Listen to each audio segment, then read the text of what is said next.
Today's car is borrowed from Chevy of Naperville. If you're looking to get behind the wheel of a new Chevy, head on over to Chevy of Naperville on Ogden Avenue in Naperville, Illinois.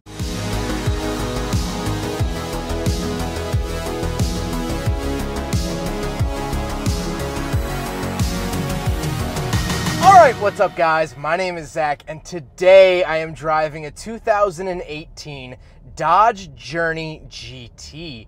Up front is a 3.6 liter V6, and down below is a 6-speed automatic transmission. Now, I am super excited to be driving this here Dodge Journey GT for a couple of reasons, but mainly the fact that I've never driven a Dodge Journey before, and it's always fun to check new vehicles off my list each time I get out and film. But before we get on to anything else, I have a website, zachpradel.com, where you can buy stickers and other merchandise when it becomes available. You could also submit your own vehicle to be reviewed by me through a quick and easy submission form, and you get a video of your car just like this one. And you could read my behind the scenes blog to see what I'm filming before it comes out on the channel. But let's get back to that 3.6 liter V6 under the hood. Well, for the last 2 decades, this has been Dodge's bread and butter engine. They've put it in everything they could get their hands on, whether that be a Chrysler 200, a Jeep Wrangler, a Ram truck, a Dodge Challenger. Whatever it might be, it probably got the 3.6 liter at some point. And you know what? It's a fine engine. It makes about 283 horsepower, almost 300 horsepower, and they're decently reliable from what I've heard, and overall, it's a fine engine, and this is going to play into my final thoughts later on. Like I said, paired to it, 6-speed automatic, seems to be shifting fine, don't really notice it too much, and that's a good thing when it comes to automatics.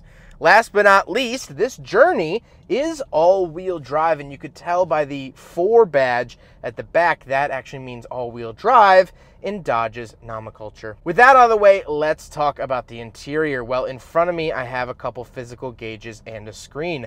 On the left is my tachometer and coolant temperature. On the right is my speedometer and fuel.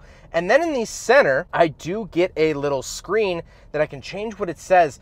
This is a full of color screen. I absolutely love it. Because this isn't anything crazy or special of a vehicle, they still had that attention to detail to really flesh out the screen, give it nice colors, shading, graphics, and it doesn't seem like an afterthought they hot glued into the gauge cluster. It actually feels like they spent time on it, and I love to see that. On the steering wheel, on the left, I have my voice commands, phone options, and my switches for that gauge screen we just talked about. And on the right, I do have my cruise control and a Dodge logo in the center. Off to the left, I have a big climate control vent, my headlight switches and gauge dimmer switches. And then on the door, I have my latch get in and out, power mirrors, power locks, and power windows. As well as up at the very top, it does say Alpine sound system. Part of the GT package was that upgraded sound system. Moving into the center, we have 2 very flush vents for the air conditioning and heating system, and then we do have the infotainment system. It's okay. Your heated seats and heated steering wheel are actually ran through here, as well as I do have my outlet on and off, and I can turn the screen on and off. The thing that worries me is that I've ridden in a Durango that actually had this screen fail, and my heated seat was stuck on because the screen didn't function anymore. I don't really like it when functions like that are ran through a screen, but I guess not the end of the world. I do have some climate controls in here, however, I do have physical climate controls as well. And overall, I like the design of it. I think it's pretty decent when it comes to the software of the center screen. And I do get a backup camera, albeit it's not a very clear one, but, you know, I still have one because this is 2018. This is the year where the government started requiring it here in the United States. Down below that, I do get my hazard switch, AC button, recirculating, which looks like a Durango, but front and rear defrost and traction control off. Then I get some basic climate controls, fan speed and auto, temperature to left and right, so I do have dual zone. And then I get my volume knob and tune to the far right, followed by an SD card for the navigation and a CD player. Here in 2018, still using CDs. Then I get a cubby and some cup holders, so we will do a big friggin' bottle test here in the Dodge Journey GT. And unfortunately, I had high hopes that it would pass, but alas, it does not. Then I do have the shifter, again, very nondescript, very smooth styling, which is kind of interesting, but fits in with the rest of the interior of the Journey. Nothing interesting there. And then I do get a center console with a 12-volt outlet that will run off the battery, meaning it will run all the time, no matter if the car is on or off. Chrysler, Jeep, Dodge, they've been doing this for years. I love the fact that they do this. If the plug has a key on it, it will only operate when the car is on. But if it has a battery icon on it, it will turn on all the time, so you can charge even while the car is off. Very, very smart labeling by Chrysler, Jeep, and Dodge. Then I do have seats. They are red stitched as well as they are leather, and they are pretty comfortable. I'm enjoying them. Like I said, they are heated, which is a very, very nice option for the GT Journey, and I'm a big, big fan. However, we do have back seats, so let's go do some backseat reviews. All right, so we're in the second row of the 2018 Dodge Journey GT. Space isn't amazing. I do have my own climate controls up here for fan speed, temperature, where to send it. I do have a 12-volt outlet down here, also with the battery icon, and a wall outlet we talked about earlier, picking up at the front. I do have power windows, of course. I have a vent right here, which a lot of SUVs this size tend to forget vents like this. Tahoes, Suburbans, Durangos tend to do a pretty good job, but this is smaller than those, and it still has these vents, which is fantastic.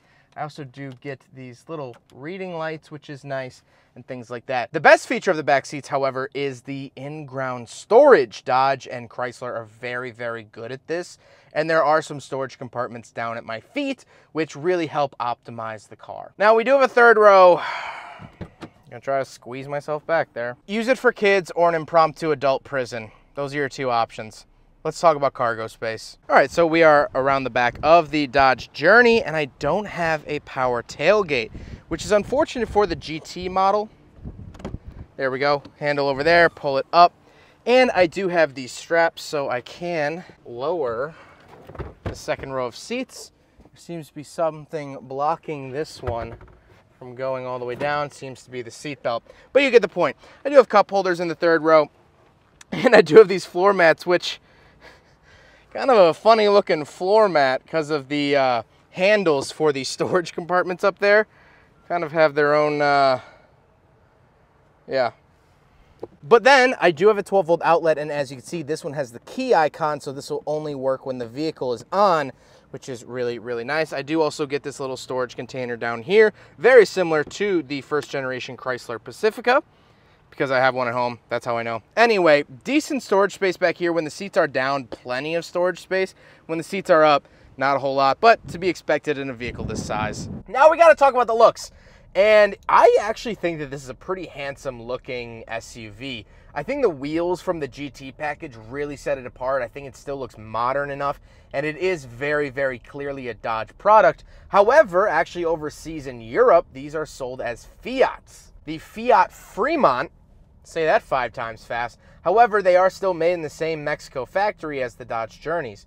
So they're not super European, but they're sold as Fiat Fremonts. But now, let's get on to my final thoughts. What do I think finally driving a Dodge Journey GT? Well, first of all, just as a car, I like it. It has decent power, has decent features, feels nice in here, and this is a lower mileage example, only 41,000 miles. It's barely broken in. And so the interior has held up pretty well over the last 6 years. I'm not seeing many chipped buttons or things like that that I typically tend to see in Dodge products. So overall, this car's fine.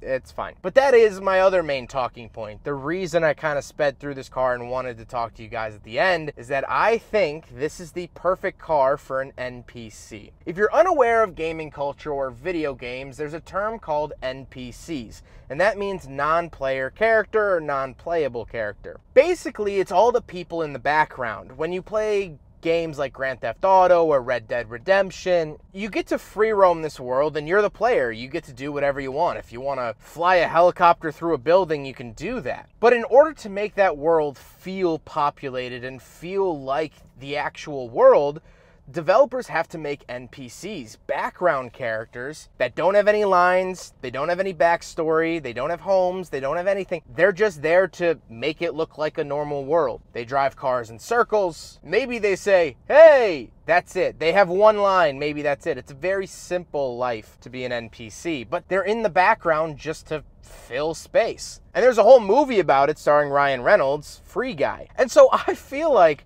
this car is an NPC because I've seen them around. I've seen them driving in front of me in traffic, behind me in traffic, and next to me in traffic. And yet I don't know anyone that has ever bought one of these. And I guess if I do know someone and just forgot, that's another perfect analogy for this car. It's a very forgettable car. It's a very mundane car. But I don't know anyone that owns one. I've never met anyone that says, oh, I'm considering buying this, I'm considering buying that, or I'm considering buying a Dodge Journey. That doesn't really come up. And yet, several model years of the Journey sold over 100,000 units. 100,000 units of this.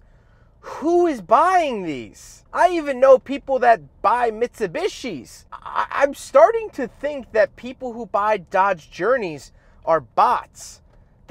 They're not real people. The V6 makes enough power to move the car, but it's not going to win any records. It's very middle ground. The styling in here, everything's smooth because I feel like people weren't really supposed to see the inside. If you peer through the window, you would see, oh yes, that is a shifter. But you're not inspecting it. Like a lot of NPCs are not that well rendered or designed because you're not supposed to stop and look at them. You're doing your mission and they're just there to fill in the background. This car is a background character. That's what it is. It's just to fill the void in traffic so you don't notice that we're in a simulation. Just kidding, I'm not gonna get into my simulation theories. But if there was ever an automotive argument for the simulation theory, I present to you the Dodge Journey GT. I hope you guys enjoyed the video. Huge thank you to Chevy of Naperville for letting me take out their Dodge Journey. They are absolutely awesome. We've been working together for years and years and years at this point. They have tons of cool and interesting vehicles on the lot. They have a lot of Corvettes at the moment, which is always fun to see if you want to get your butt into one of those. Or if you want to buy a Chevy product, they are absolutely awesome. They also have 3 Dodge Journeys on the lot right now. You can also find one of these if you want to blend into the background and never ever get noticed. But huge thank you to Chevy of Naperville. Their information is up on the screen as well as linked in the description below. But I hope you guys enjoyed the video. Don't forget to rate the video, comment on the video, and subscribe if you really liked it. Take care, guys.